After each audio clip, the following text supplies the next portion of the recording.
Hey Threadheads, Darren here. Welcome back to another fly tying tutorial. Today we're going to be tying a little pattern. This is called the Sweet Pea Jig, and it's a pattern that's created by a fly tyer from Calvada Fly Fishing, and his name is Doug Ouellette. And this is actually one that's now part of the Umpqua fly catalog. So it's fairly simple, straightforward little jig, but I've just finished tying up an order of these for a client, so I thought I would share it here. So let's get started. Get a fresh hook in the vise. So for this, I'm going to be using a jig hook, obviously. And for this one, I actually got some of the Fly Fiends hooks, and these are the jig hooks here. And those come in a variety of sizes. I'm not sure if that's the full range, but these are comparable to what I've been using with the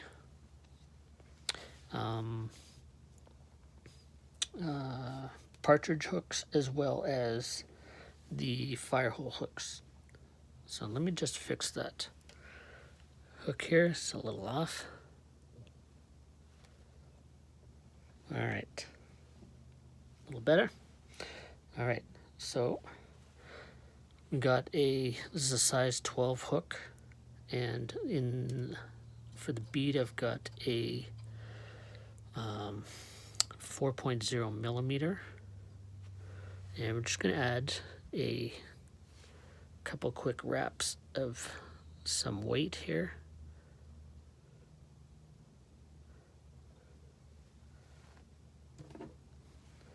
And I don't need a lot. I'm just going to use the back of my scissors to trim that up. And that's a lighter wire. This is 0.25 or 0.2 actually. So what I'm going to do is just push that weight into the bead, and that'll kind of help keep the bead popped up a little bit more as well. Just kind of help seat it a little bit better. Awesome. Okay, we're going to take some UTC 70D in olive, and we're just going to start in behind the bead, wind back to our tail tie-in, trim that off.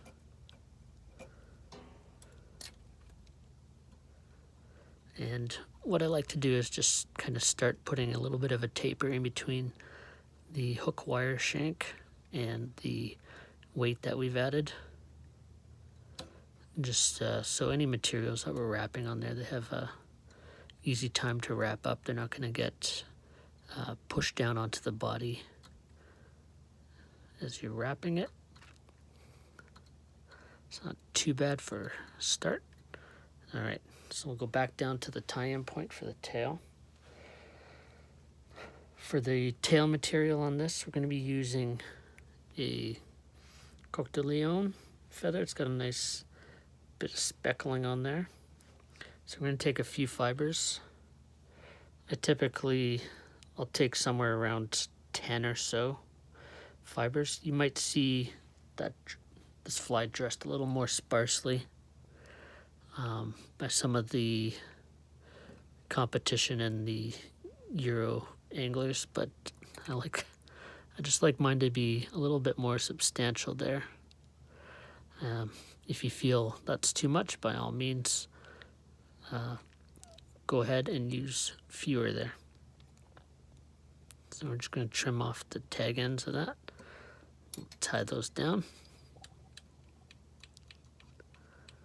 I'm going to leave my thread just kind of at that transition.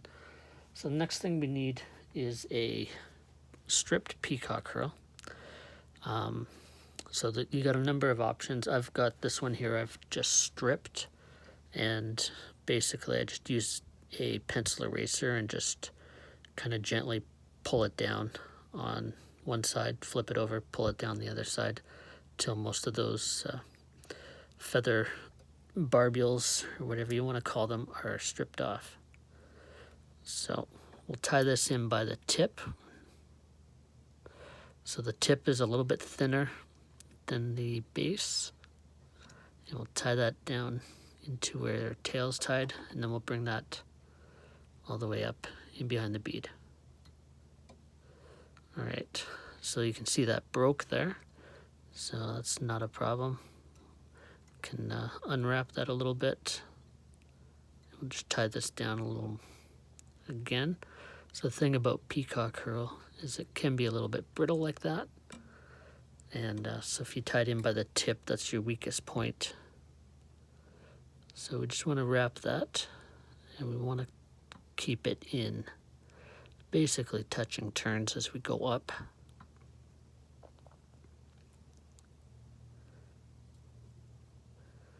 And you can also use a synthetic peacock here as well.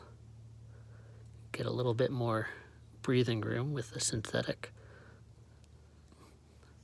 So this is a bigger jig. This is a size 12. I'd normally be tying this in maybe 14 down to a number 18. All right, so we got that right in behind the bead. And we'll just go ahead and tie that off.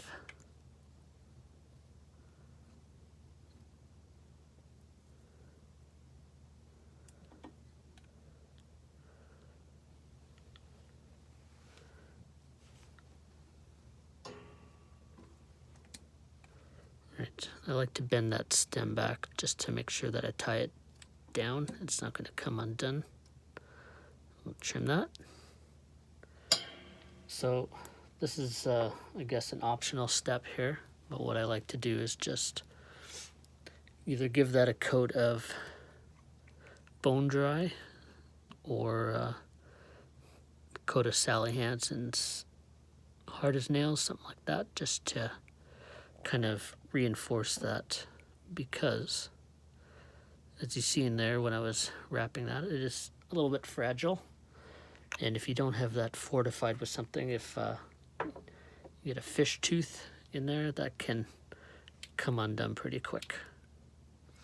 All it takes is a nick and then that whole body's unraveled and your fly's dead. I'll go ahead and give that a quick cure.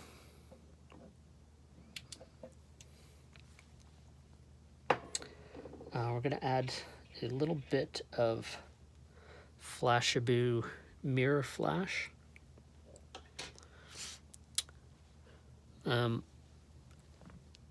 So the thing about this fly is this flash is tied on the back here.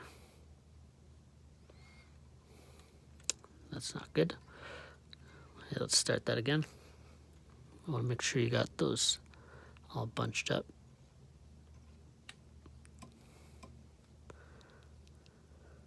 You kind of see we're offset here a little bit. So you want to just pull those through, get them set right on top.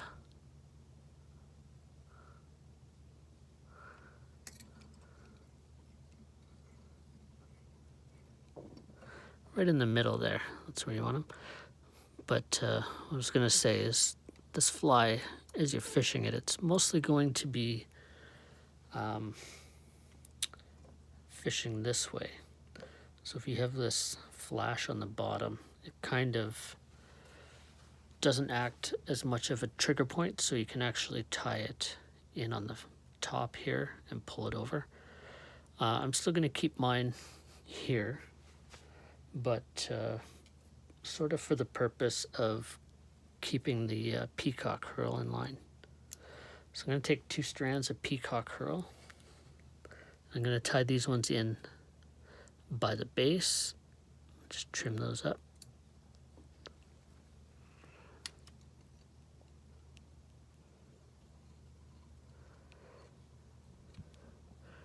And I'm just going to stroke those down a little bit, just so that they pop out a little.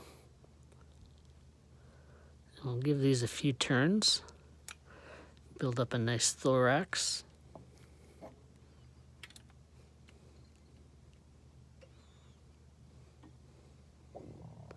And we'll just make sure that we get those tied down on the front and in the back behind those, locked in place. And then we're just going to pull the mirror flash over. And we're just going to add a couple turns. Lock that in place. And again, we'll pull it back, pull it forward.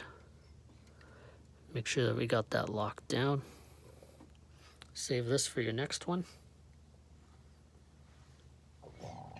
So when I'm doing something like that, I'll often just have a pair of hackle pliers nearby, and I'll save my extra material in that,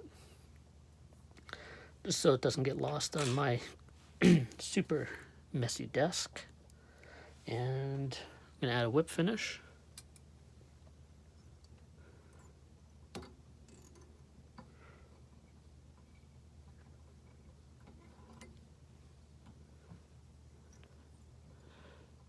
And a second one, just because I don't want this thing coming apart. All right. Trim off that thread. And if you want, I'm gonna do this. I'm just gonna add another touch of bone dry just on top of the thread wraps on top, and a little tiny bit on that flashback there. And we'll give that a quick zap. And there you're good to go. There's your sweet pea jig.